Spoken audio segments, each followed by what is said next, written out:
ठीक है, लेकिन क्या कोई टाइम पीरियड होता है जिसके अंदर अंदर उस फैसले पर अमल दरामद होना चाहिए? आज अगर जज ने फैसला दिया है तो कितने अरसे तक कंटेम्प्ट नहीं होगी?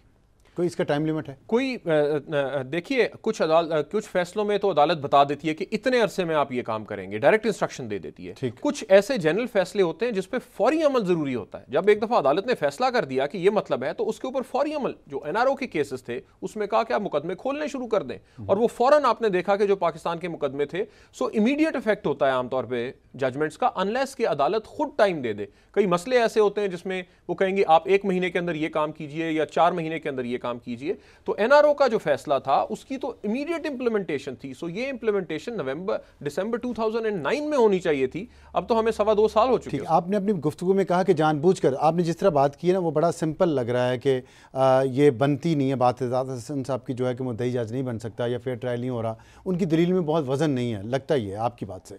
लेकिन ये बताइएगा कि अगर वो जानबूझकर ये कर रहे हैं और एक उन्होंने ऐसा इंप्रेशन भी बना दिया लोगों के जहनों में, परसेप्शन क्रिएट कर दिया कि ये ज़्यादती हो रही है, तो आपके ख्याल में जो वकला हजरात हैं वो सारे वो डिवाइडेड हैं इस बात पर, या वो भी ये समझ रहे हैं कि ज़्यादती हो रही है?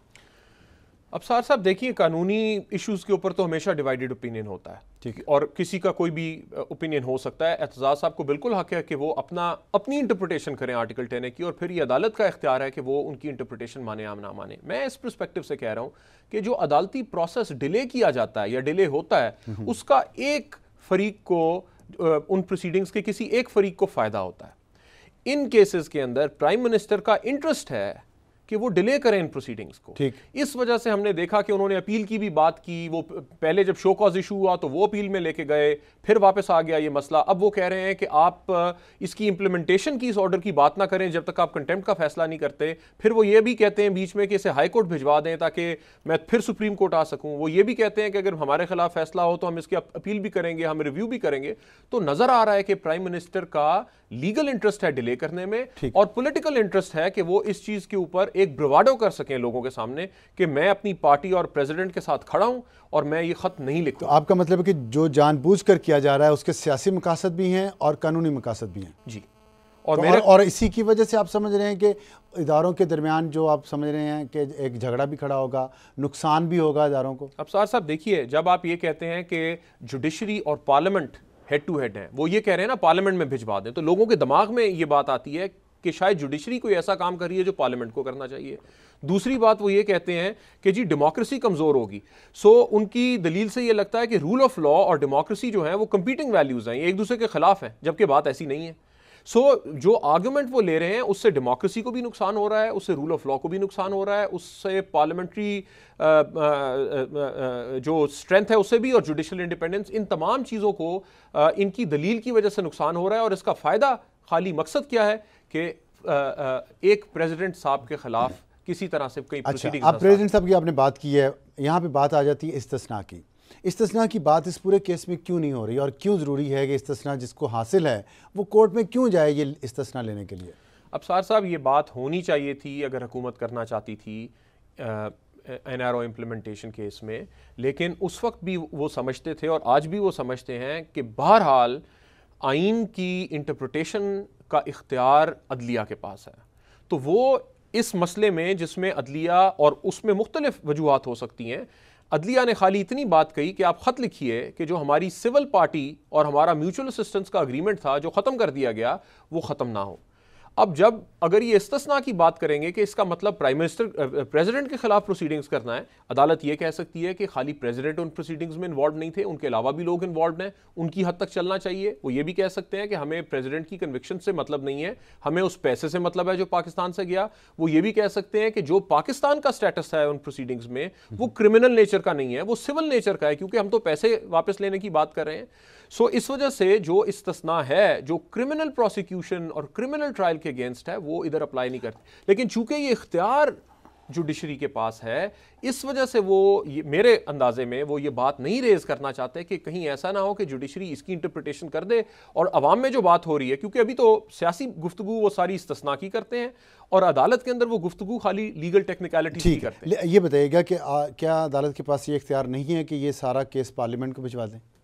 नहीं, मेरे ख्याल में ये इख्तियार क्यों नहीं फिर है। उन्होंने ऑप्शन 6 क्यों दिया था नहीं, जिसमें कहा था ऑप्शन कि आवाम के पास जाया जा सकता है? मेरा ख्याल है कि ऑप्शन 6 की वजह से कुछ कंफ्यूजन क्रिएट हुई, लेकिन उन्होंने क्लैरिफाई कर दिया कि एक छोटा बेंच एक बड़े बेंच को एक मुकदमा भिजवा रहा था और उन्होंने कहा कि ये 6 ऑप्शंस आप कंसिडर कीजिए, आप कंसिडर कर सकते हैं। जुडिशल रिस्ट्रेंट का एक प्रिंसिपल है कि बियॉन्ड अ सर्टेन पॉइंट अदालतें क्या करेंगी, चूंकि उनकी मॉरल अथॉरिटी होती है, सो वो बियॉन्ड अ सर्टेन पॉइंट नहीं जा सकते। ये एक इनहेरेंट उनकी लिमिटेशन है।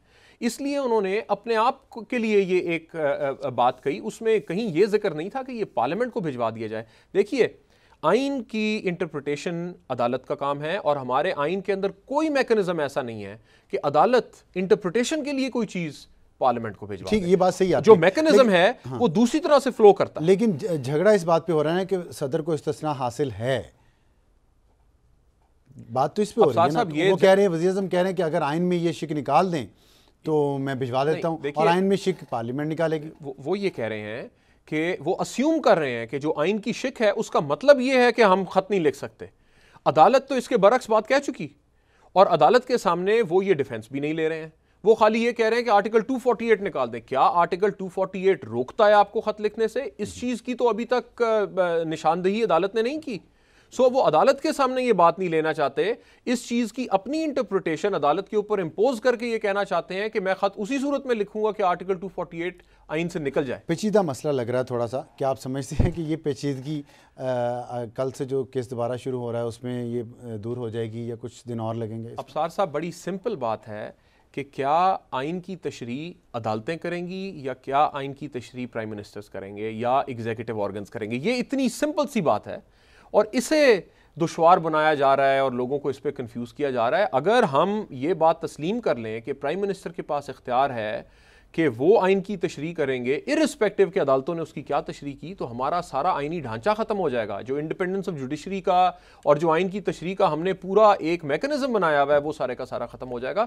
ये बहुत नुकसानदेह बात होगी। बहुत शुक्रिया बाबर सत्तार साहब हमसे बात करने का। नाज़रीन, आपने सुना कि पेचीदगी इस बात पर है कि क्या आइन की तशरीह वज़ीर आज़म साहब करेंगे या वो सुप्रीम कोर्ट का काम है, और अभी तक आइन के मुताबिक तो ये काम सिर्फ सुप्रीम कोर्ट का है। लेकिन दूसरी तरफ ये भी एक वाज़ेह तौर पे बात सामने आई है कि सुप्रीम कोर्ट के फाजिल बेंच को किसी बात में जल्दी नहीं करनी चाहिए, ताकि उन पर कम से कम ये जो उंगलियां उठाई जा रही हैं, कहा यह जा रहा है कि शायद वो इस बात को अपनी अना का मसला बना रहे हैं, जैसा कि नज़र नहीं आ रहा। तो इसमें जल्दी जो है वो नहीं करनी चाहिए। पूरी जितनी दोनों तरफ की जितने दलील हैं, जितनी बातें हैं, जितनी डिस्कशन होनी है वो होने दी जाए और उसके बाद किसी फैसले पर पहुंचा जाए। लेकिन सियासी हुकूमत की भी ये जिम्मेदारी है कि वो इदारों को उस जगह पे ना लेके जाए जानबूझकर जहां वो ना सिर्फ के सियासी मुफाद हासिल करना चाहते हैं, बल्कि कुछ ऐसे मामला जिस पर लोगों के ज़हनों में बहुत शकूक व शुबात हैं, जैसे NRO का मसला है या वो स्विस बैंकों में पड़ी हुई उस रकूम का मसला है जिस पर लोगों के सवालात हैं, उससे जान छुड़ाने के लिए इस तरह के मसाइल खड़े किए जा रहे हैं, जिसमें एक वाज़े केस को भी, एक सादा केस को भी मुश्किल और पेचीदा बनाया जा रहा है। इसके साथ ही हमारे इस प्रोग्राम के इस हिस्से का वक्त ख़त्म होता है। हम ब्रेक के बाद हाजिर होंगे और बात करेंगे क्रूशल लाइन जो हमने आपको बताया कि सोशल मीडिया अब निशाने पर आ रहा है। हुकूमत के मैस मीडिया को उन्होंने कंट्रोल करने की कोशिश की, वो कोशिशें अभी भी जारी हैं, लेकिन साथ साथ सोशल मीडिया भी अब निशाने पर है। और अगले आने वाले इंतखाबात में सोशल मीडिया की क्या अहमियत है, क्या इसको निशाना लगाने से क्या क्या हो सकता है, इस पर बात करेंगे एक छोटे से